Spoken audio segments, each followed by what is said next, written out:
Okay, thanks for the great introduction. As I said, I'm Federico Guerrini, and we moderated this session. So I'm really eager to listen to what our speaker will say, because it's a great topic. The Chinese have a saying, we should to live in interesting times, which is actually a curse. So I'm not sure if this is a blessing or a curse, but we sure do live in interesting times now. And everything is really changing very fast, especially in every field, and also for what regards employment and education.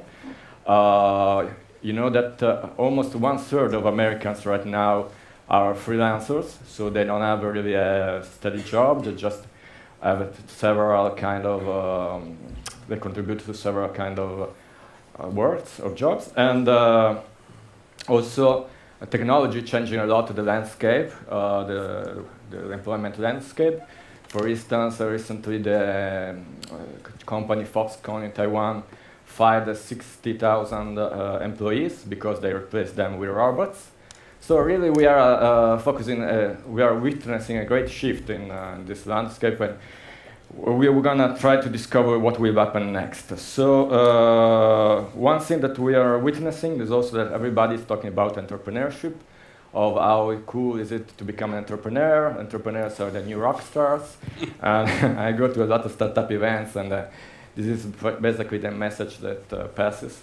So I was trying the first thing I would like to understand is this true? I mean, do we really need all these entrepreneurs? Wouldn't it be better to have a steady, boring job from cradle to grave? So, Branislav, what do you think? Do we really need it? Everyone must become an entrepreneur right now? So I have a perspective on that that is biased by my background. Mm-hmm. My background is in business, big corporations, but also new companies, but I also work in education, setting up new high school. So I have a combination. So the question of employees versus entrepreneur, to me, I would tweak that question a little bit. Because I think that for two reasons. One is that I think you need both. And then second, each of us can play different roles in different points in time or in different geographies. So what I do think, though, that what we do need more of is entrepreneurial leadership mindset, which is a very important, in my opinion, distinction in the following way. Yes, entrepreneurs, that's being sexy, etc. But I think what the world needs more of in general is that where most people work is as employees that are part of big organizations. And I think that what we have to see is basically more initiative taking by people who are not necessarily only the founders, which is great, fully support that. We work with students on that so that it become that. But I think that no matter what your current role is, basically I think that people should have the mindset, what we call entrepreneurial leadership. Something where you say, I have big aspiration of what this organization can be. Whether that's mine, I'm setting it up for myself, or I'm a part of a big corporation, I have a better vision. And then second, action. I'll do something with it, even though everybody around me disagrees with me. Yeah, you just wait for your check to arrive in the bank. Basically. So my take on it is, I think what we need more of, and everybody can contribute, is entrepreneurial leadership mindset. And I always question myself. I think each of us should question ourselves. Do we exhibit that in our daily life? Sometimes I do, sometimes I don't. Do you think it's something that we can really teach to someone, have this kind of spirit? Given that we're setting up a high school, that should also teach that. Yeah, of course, you have your meter. So I have a perspective. I think that it's something that, yes, can be developed greatly. It's also always the question nature, nurture. I always think that it's a combination of the two. But I think that it's about creating the environment and opportunities that you give to people. So if we talk later about how to do that, I can potentially address that, how we do that as well. But I definitely believe that it's something that is developable. I've seen it many times, and there is also research that says you can help improve that. Well, Robert, you have a lot of great experience on that. I know you're a seasoned entrepreneur. You also were a founding executive of a company who was sold for 1.6 billion before the dot-com crash. So, so maybe you could give us some hints. I like you, I've been an employee and an employer and an entrepreneur. I think it's okay to be either or. You don't have to be an entrepreneur. Sometimes being an entrepreneur is not cut out for everybody. I didn't think I would ever be an entrepreneur, and I only got lucky to become one because I wasn't enjoying my job, and I had the opportunity to be part of something new based on risk. And at that moment in my life, I had no dependencies. I had nobody relying on me, so I took that risk. But I also have I own many companies now with many members of staff, and they all enjoy working for those companies. And some people do want to come to work, do the work, go home with a paycheck, and that is fine by me because they do a great job in what they do. Other people in my teams want to become entrepreneurs and are always pushing up to become entrepreneurs. Some of them actually go and start businesses. I actually help them fund those businesses because I believe in growing a network of people who will work with you again in the future. But it's okay not to be an entrepreneur. There's a great deal of pressure in society now that you must be entrepreneurial. Yeah. And it really doesn't do any good to lots of kids who don't want to be entrepreneurial. I ran a big education college in England for 7 years. I turned it around from being in distress to being a good college. And we taught vocational studies to create plumbers and electricians and bricklayers and plasterers. And they make a lot of money doing that, working for people. It's okay. It's not, being an entrepreneur is not for everybody. It can be an incredibly stressful thing to be. And some people just don't want that. So I don't mind either way. Some people are entrepreneurial and take the risks, and some people like working for a paycheck, and that is fine by me. Okay.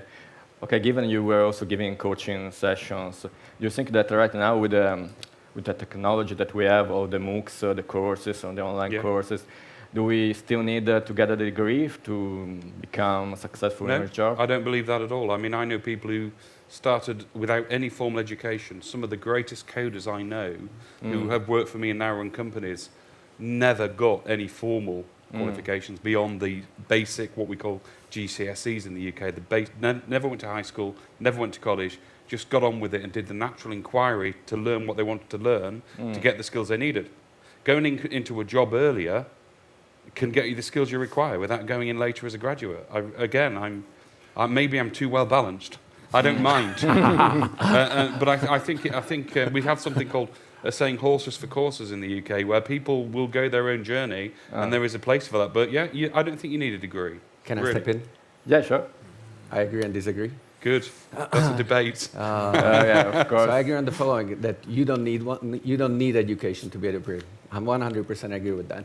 But I'm also in the world where I try to balance. It is useful to have both. Yeah.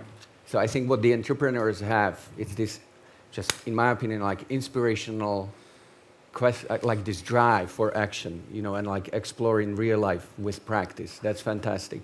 At the same time, I think also like formal education can help inform you and basically further broaden your horizon.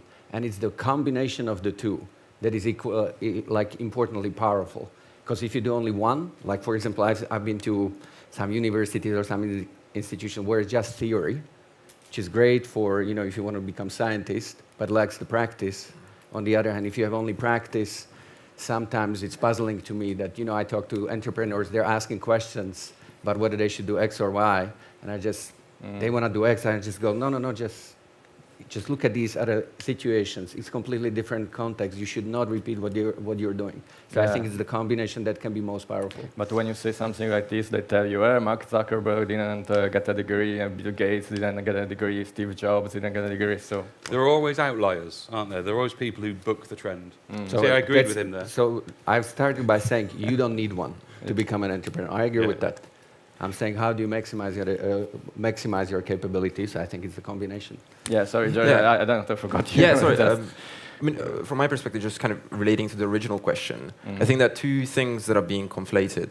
One of those things is this kind of growing myth of the entrepreneurial spirit, and there's kind of a much broader question, which is to do with how much labor or work is fulfilling. And I think these are the two things that are being conflated here, because I tend to agree that I don't think starting your own kind of company and so on is for everyone. It involves a lot of risk. It doesn't have kind of necessarily a stable future, and it does require that people rely on you, and it's a huge amount of responsibility, and it doesn't make a lot of people happy. What I think is very important is that if this future that we're now kind of predicting, the horizon that we're seeing, that increasingly AI and other things will come in to take kind of menial jobs. What do we do with the labor time, the time and the creativity that is freed up? And do we make jobs a place where people can actually fulfill themselves, can be creative, and can kind of find themselves and really work for themselves in a sense. And I think there's an overlap with what you were saying there. But I don't think it's about everyone kind of being a leader. I see a lot of students through our academic programs, and I've come across many who say that they enjoy being part of a team. They enjoy working for others because they see how it enables someone else. And that can be just as self-fulfilling. So I think kind of mythologizing leadership too much is problematic because it will lead to disappointment in many cases when certain people shouldn't be disappointed with the fact that it's not for them. Can I just let me just make sure I'm not sure whether I fully understand, but when I say about entrepreneurial leadership mindset, does not have to equate with a leader, as in somebody who formally runs an organization. Right. I run a small nonprofit organization right now, about 40 people in our organization. One of the best people who demonstrates on our staff entrepreneurial leadership is a support administrative person in our organization. But then we're talking about initiative. That's a different definition of entrepreneur. Isn't that just initiative, basically? Sorry, Rob? So there's this new phrase, intrapreneurship. So it depends how you define entrepreneur, because I've got people in my teams that are innovative, creative, agile in their thinking and find ways to do things. So I think that is entrepreneurial, and that is a good definition. So it depends whether you're talking entrepreneurial about taking risks and going and making the big bucks, or being entrepreneurial and capable within the team and showing initiative and driving the team forward to success as part of a team. Which is more like leadership. Which is more like leadership. Yeah, I think I'm agreeing and disagreeing. Yeah. So I feel like what you were defining is more to do with initiative, which is what I would put under this category of having the space to be creative and having to kind of work for yourself as well as for the system which you're part of. I agree with that, but to me, leadership is different from that. Yeah, good managers. And the risk involved in leadership is different from that. Yeah, I would go back to the point that was said about George, that when you job changes, the nature of job changes. What happens to society? I mean, because of course, work for us is a deep part of our identity. So we are very defined about what we do now. The first question often when you meet a stranger is, what is your profession? So if our jobs are going to be taken by robots, what happens? So I think that there is a bit of a myth about which end of the spectrum of jobs will be taken by robots. I was talking to David Trafer, the host of Brain Bar last night, and we were talking about what segment of the workforce will be affected by new AI and big data processors and artificial intelligence processors. It's going to be the middle layer. There's already roboticization and people doing robots doing manual jobs. That's been there for 30 years. The big risk is the middle layer of semi-skilled to skilled people who are currently looking and managing data, reviewing customer support situations, creating content, and analyzing content. And there will be a big bottom slice of that workforce taken out in terms of the need for them. But it's a huge part of the population. But what do they do? Well, I've got an idea for that. What they should do is turn their energy to more altruistic, and that's a difficult word because that usually means no money, but turn their energies to creating a better society. And that's a very broad question, very broad statement from me. But I'm the chairman of an international charity called Common Purpose that actually takes leaders out of roles where they've either their job has been changed or they're moving into a different stressful place, and turns them into a new leader in new economies and new ways of working.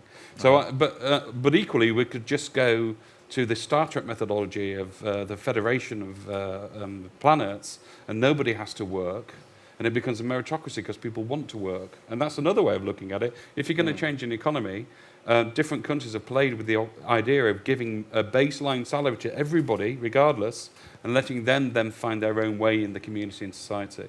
That is a big thing to be discussed over the next few years. And watch for that becoming much more of a serious topic over the next 10 years. Okay, let's see what happens. So, in this new world, this brave new world that we are imagining, what kind of skills, so we should teach Branislav to people to survive? This is our perspective. So I think I would broaden the question because when we think about developing the new type of leaders, because we also then develop leaders, we do think about skills, but more importantly, we think about values. And I think that that's what the world needs more of. So the skills are the typical ones. Yes, you do need critical thinking, and I can give you definitions on how to go about it, potentially creativity, etc., collaboration, communication, all of those. Yes, check, very important. But my personal belief is that what's more important is the values and mindsets, because that's what underpins basically our behaviors. The skills are the tools that help us achieve what we want to achieve, but it's the values that really matter. So I think that if we were talking about developing the new type of leaders, whether that's entrepreneurs in business or leaders in public sector, we think that they need to be balanced, value-based leaders. And we, for ourselves, we define 4 specific values. We start with ethics, excellence, entrepreneurship, and civic engagement. Okay. So we say ethics, yes, it's very important that not only we don't cheat, lie, but respect other people because we are diverse words, etc. Excellence, let's do everything at world-class level or we push something. And it doesn't matter whether you're in Silicon Valley, Budapest, or Branislav, where I'm from. But let's push what does world-class mean. Entrepreneurship, redefine what is it that we should be doing. And civic engagement, similar probably to your thinking, is like the first 3 ones. You can still be a little bit focused on yourself. It's like do something for others as well. So if something we're saying, let's have more well-rounded leaders that use skills for demonstrating the right values for this world. Okay. Would you agree with that? By and large, I mean, one thing that I would probably emphasize would be this how do you kind of future leaders relate to social inequality? I think that is kind of a core to thinking about the future, precisely because of what we've been talking about in relation to what will happen to the freed up creativity. Partly because already, I mean, we're living in a very kind of technical age with huge disparities. So despite, kind of there's being overproduction in food in certain parts of the world, there's starvation in others. So whether future leaders kind of come to recognize that is kind of the primary political question. And I also think that yes, values are really important, but they're also really important kind of maybe a layer down when we're talking about what kind of knowledge and what kind of skills are being taught and thought about.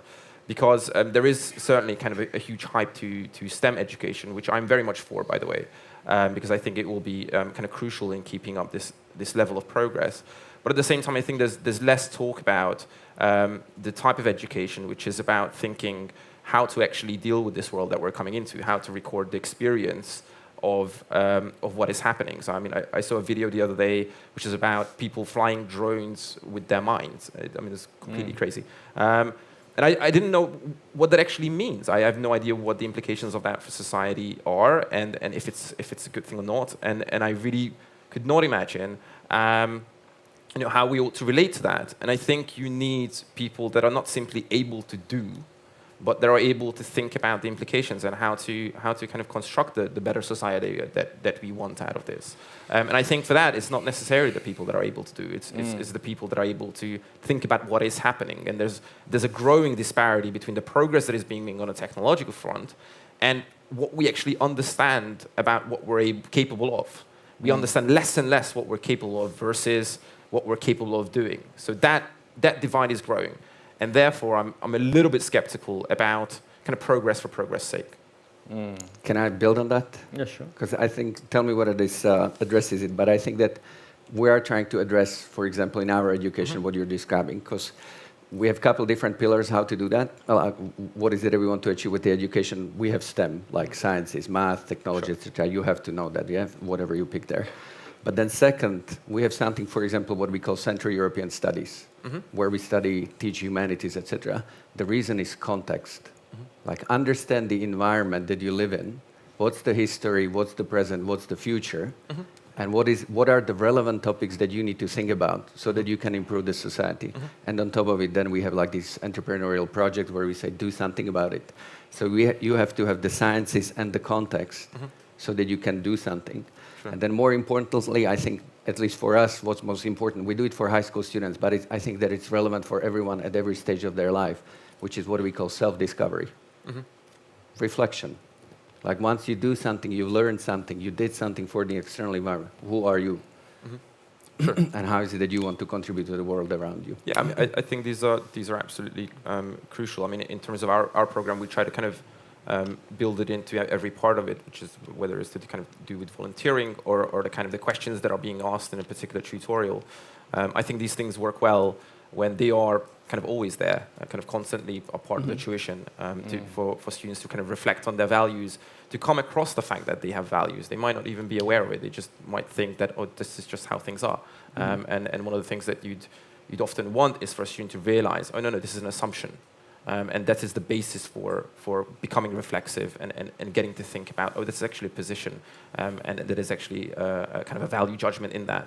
And that's when you kind of begin to have, kind of critical thought and actually have values that mean something, that have once been articulated already. Yeah. So, Rob, do you think this job of creating new values, creating values in people, is something also that should be fostered by governments from the top down? Yeah, I mean, you've, in essence, moving away from being an entrepreneur, you have to make society useful, and that means your citizens need to be useful and contribute to society. And that means a mixed, a self-awareness about your fellow citizen, which is often there is a big selfishness in the world about looking after yourself. But I think governments need to build up in their citizens an awareness of each other and common values and goals. I mean, I suppose that's not entrepreneurial, but I think I've answered your question. No, but I was also interested because from what I know, your platform, Crowd City, that's a bit the reverse, from the bottom up. No? So I mean, I'll very quick. So my company builds a cloud-based solution that does crowdsourcing to solve problems. So we got a call from the mayor of Rio after the riots of the World Cup, asking if we could help the mayor of Rio and the government to engage the citizens of Rio to find out what they wanted from the Olympic Games and what the legacy should be in terms of infrastructure, et cetera, after the Olympic Games had gone.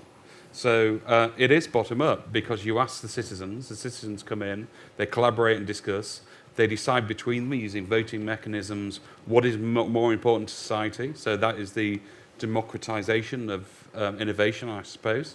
And certainly within Rio, it had amazing outputs because it allowed the Rio government to realize they were doing 15 of the 20 great ideas that were suggested already. They just hadn't communicated them.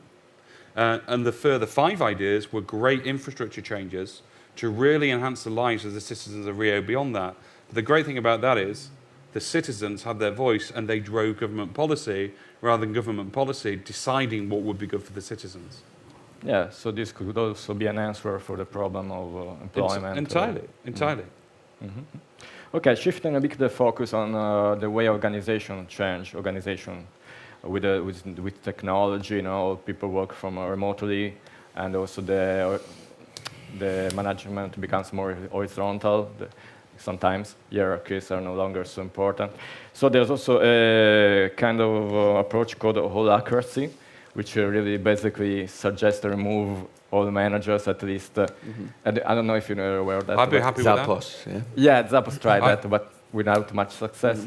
I think that can work. I genuinely do. I think management hierarchies are a legacy of the old empire of creating rules and regulations and people managing the workforces. I think people are better at self-managing now if they're given proper tasks and orientation of what needs to be done, but also setting the common goal of an enterprise. So I think my company Crowdicity has incredibly flat structure. So I only have one layer of management. That's it. Everybody has a say. Everybody knows the mission. Everybody's empowered. Everybody has tasks and accountability. That's the issue. It's the accountability that comes with that freedom to engage without management. Everybody has to be on mission. Everybody has to deliver, and everybody has to work as a team. There can be no weak links. Oh, Georgia, do you think it's something that could work?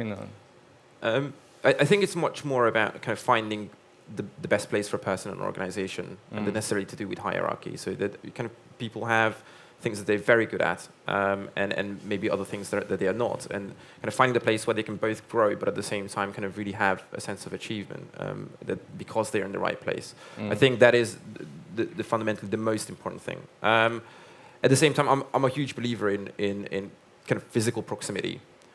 So I don't like, at least in my own workplace, this idea of kind of kind of being digitally connected only, or kind of having things outsourced. I think being in the same place has such an added value, just for the simple fact that people meet, talk. They don't only have kind of issues that they're having to discuss, but there's a sense of community, and I think that really drives what we do.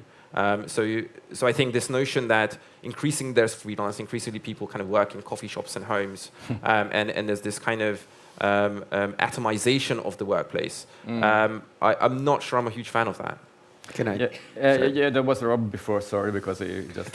So very quickly, I disagree. Sorry. I finally disagree on something.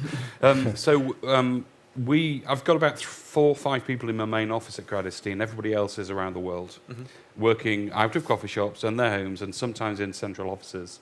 But we rely on Slack, which is an amazing platform. We rely on Basecamp still, which I think is losing vogue, but it's still brilliant. And we rely on Skype and conferencing, and Hangouts in Google for group meetings. And I've got 2 employees I've never met, based in Krakow. I've never met them. They're the most productive people I've ever not met. I think it can work in different ways. You're sort of right, but I've had the experience of putting people in big buildings, and it costed me a fortune to have them in big buildings. Whereas the digital economy now means that I can distribute them and let them do their own heating and water and power, and pay them a little more for that. But also, every year, we have group meetings. So we bring them all together, and we get them incredibly drunk, and we tell them our mission before they get incredibly drunk, so they remember. It's a nice way to work. And it can work. And it can work. Yeah, so Branislav, yeah.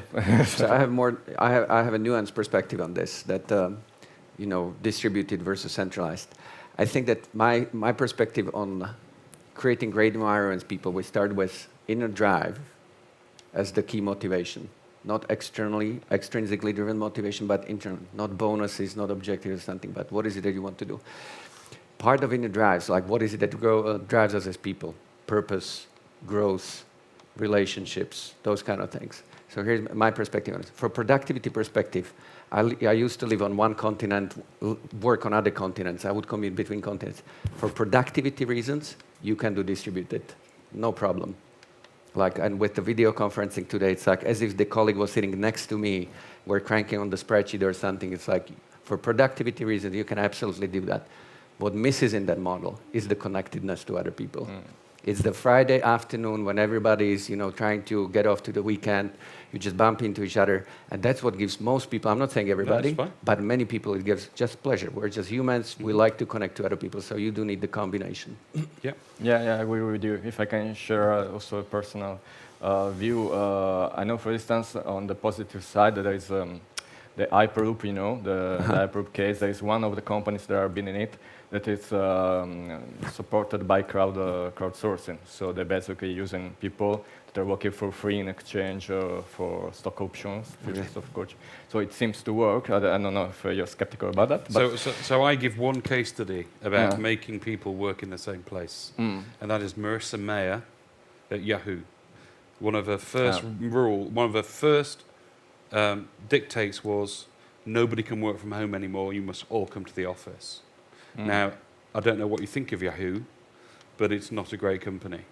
And that really did mean that quite a few of the workforce actually jumped ship to other small companies like Google and Facebook and places like that. Those tiny ones. Those tiny ones. That give people the freedom to decide where to work. And to close out the point from me on this is, I don't mind where people work. I have offices with hot desks. If they want to come in and work, that's great. If they want to be at home, that's great. As long as they let people know what's going on. But I do agree. And we have a Friday drinks trolley in one of my businesses where one of my team walks around it, taking it with the drinks trolley and hands out alcoholic and non-alcoholic drinks for people to start the weekend on a Friday. We were in a high school, but let me think about that. Yeah, you were in a high school. That's why I said non-alcohol. I want to work for your company. Tuesday's good. Tuesday's on Friday. I like it. Georgie, what do you think? It's more a burden for people that work remotely, that are often in isolation? I mean, you can always bring a kind of polarized example that, of course, it's kind of, if it's really kind of authoritarian in the way it's kind of produced, it matters what kind of space we're sharing, to what extent people are invested in that space. And if they see their own benefit from working together within proximity of everyone else. So of course you can do it badly, there's no question about that. But I do have this sense that there's an added value to being rooted in a particular space, being rooted in a particular community, belonging somewhere, belonging to something, having a common identity. And of course you can develop that whilst people are in other parts of the world. And for many businesses that might make sense. I mean, for us, because our students will go on to kind of leading universities, and we really want them to kind of remain attached. That kind of initial experience of being in the same space, like having kind of fundamental experiences there, both of kind of learning and community, is absolutely essential. And yes, this kind of this added thing which you cannot really account for, but I know that it's there. There's just the human relationships that are tied in, the conversations that are having, the kind of random debates about life that will occur when you're in the same space that you don't schedule as a kind of Google Hangout meeting.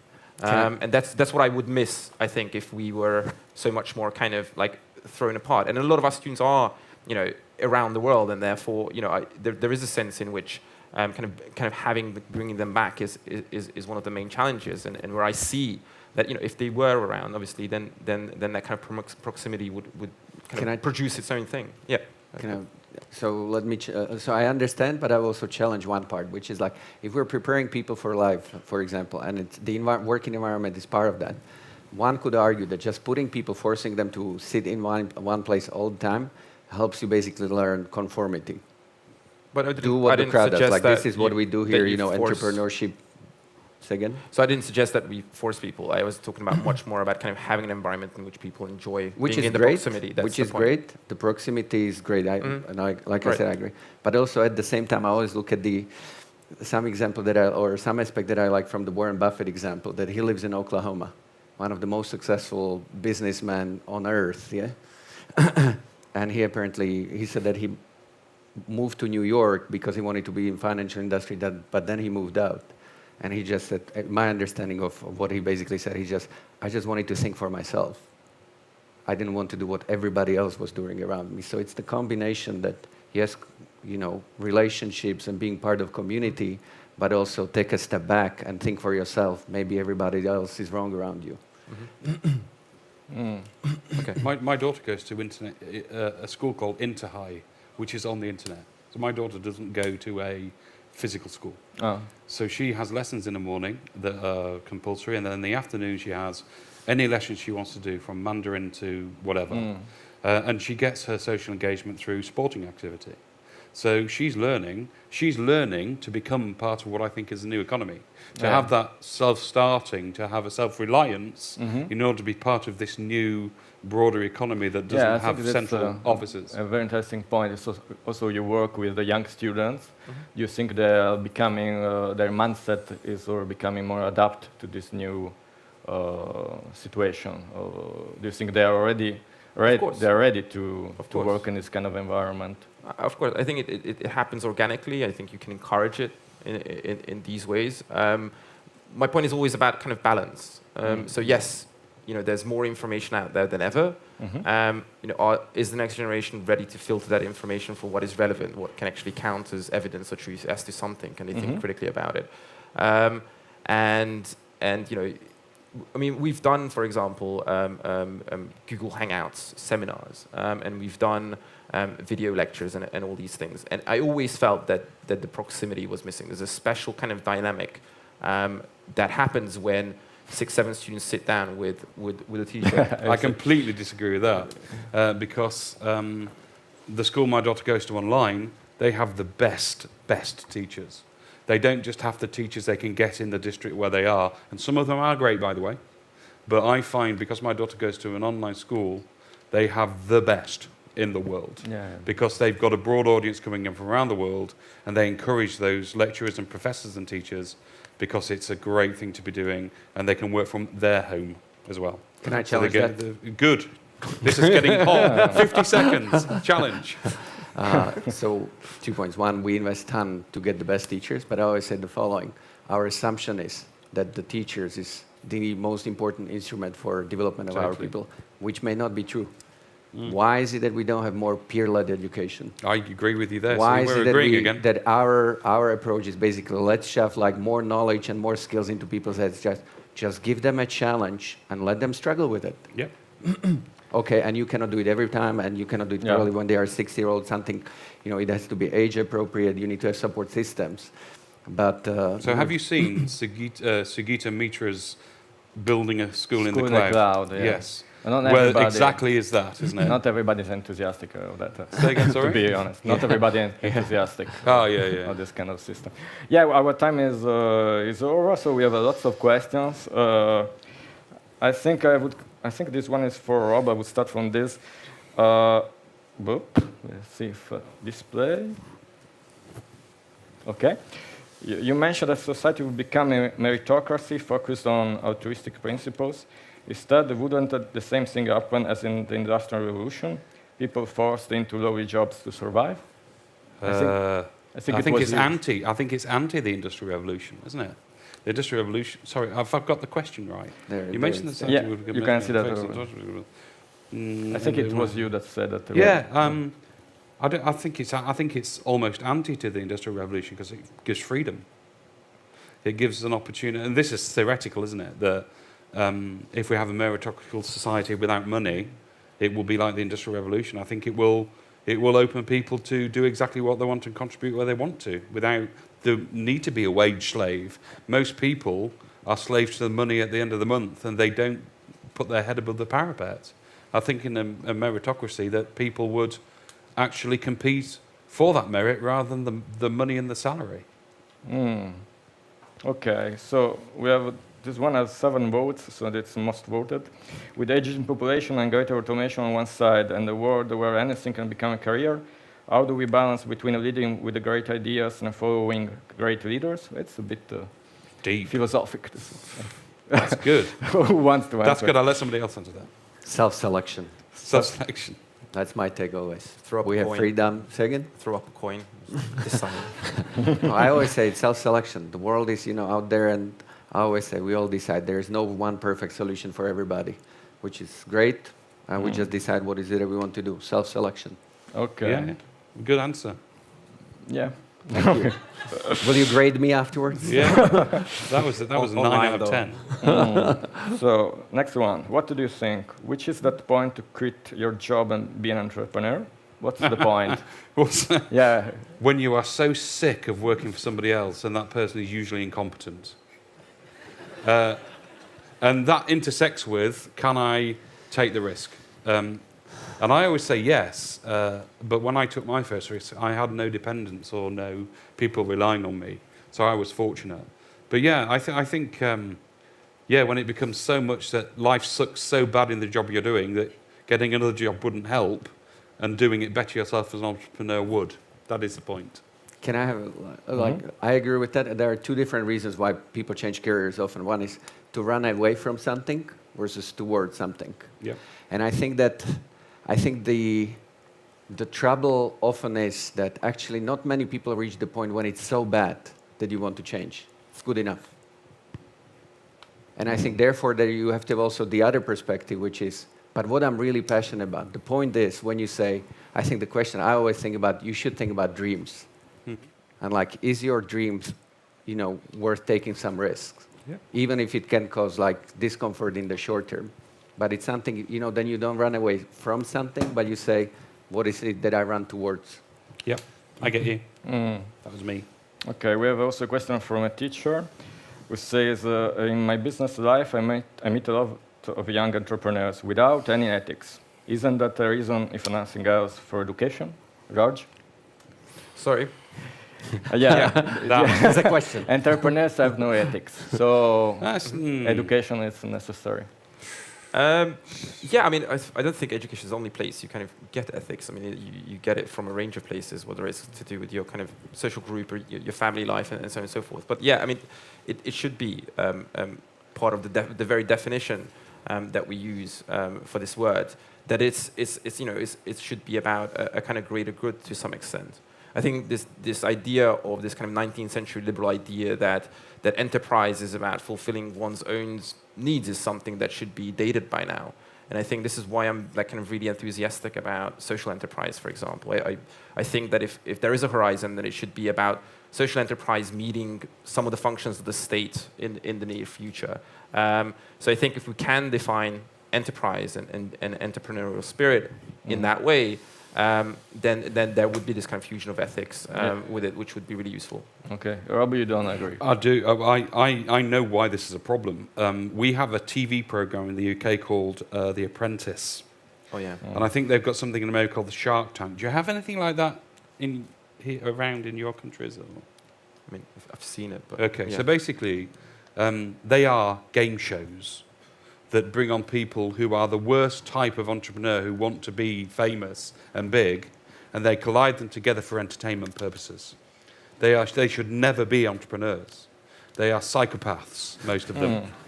But our children see those TV programs and believe an entrepreneur has to be an ethical, shark, go-for-it person.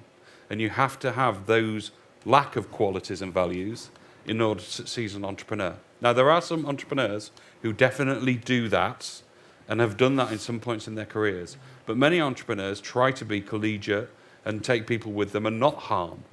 I don't like entrepreneurs who are pure cutthroats, finally in it for the profit and will do everything for that. I never want to be one. But they exist. But I do blame the entertainment TV industry for giving a false impression of what an entrepreneur really is, just to get viewers and to create competitive tension on game shows. I would just finalize with the following, that this is where I think, yes, many different places where people take values from, TV, family, school, etc. But this is, I think, where putting together people in schools in like formal environment, and the conformity does help with forming values.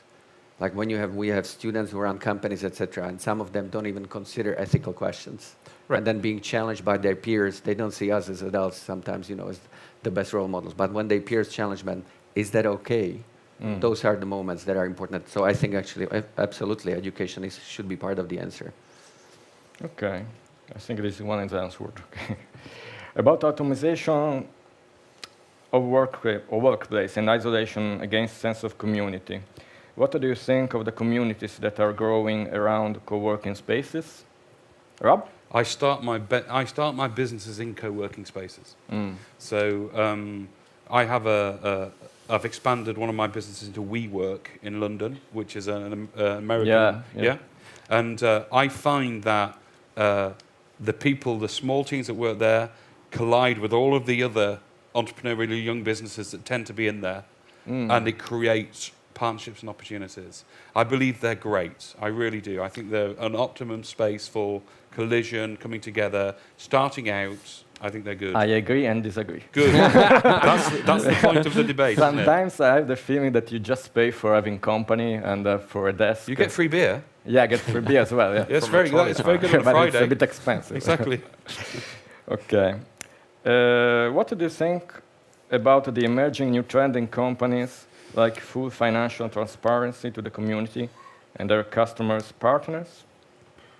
I didn't know. Great. Yeah, my annual reports and my returns to Companies House give that anyway. So it is fully transparent. Depends on the level. Who asked that question? Yeah. Okay. Let's go to the next one because we have a few minutes left. What do you think about the role of art and design in society-wide reflection and understanding context? STEM against STEAM education debate. So, this is a tough one for me, but I can answer that. For those who don't know, STEM, science, technology, engineering, math, and the A, STEAM, that stands for art. So basically the concept of merging like hard, natural sciences with the perspective of art. I think it's important for human and practical reasons. One is, we had this discussion in our team when we were defining the curriculum, what is it I want to teach. And I think that, putting arts, like I think it's very important, the arts part. And we're trying to develop people for business and public sector, but we just think, just human beauty, that's something, that people just should be sensitive towards. So it's important in that sense. There are people who disagree with that, and my also then second perspective, I think that it's also practically very important. That I think that for, even in business, for you to be creative, you do have to have just many different perspectives, points of view, Totally. I think.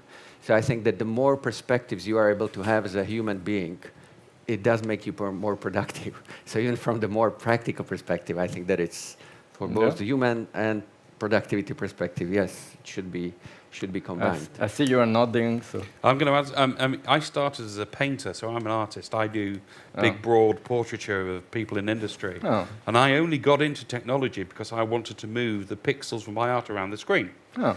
But I think that I only paint infrequently now. I'm an entrepreneur and technologist. But the lateral thinking that you talked about, that sort of ability to think like an artist, which is tangential to a certain way of business thinking, allows a different contextualization of different problems. So we're sort of agreeing. Oh, for once. Again. We can go home We're now. supposed to disagree. Yeah, I think we're almost over. Just one thing with you, that I skipped. There was like 7 votes. What is the ideal path of becoming an entrepreneur? Last one. And George? No. Rob, maybe? No. Ideal path of being an entrepreneur? The ideal path. The ideal The path? ideal path, yeah.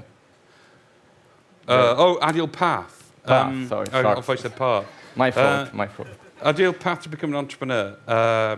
Try, fail, try, fail, try again, fail, and then win. Okay. Okay, and on this, thanks a lot, everybody, for staying with us, and thanks to our speakers. Thank you. Bye.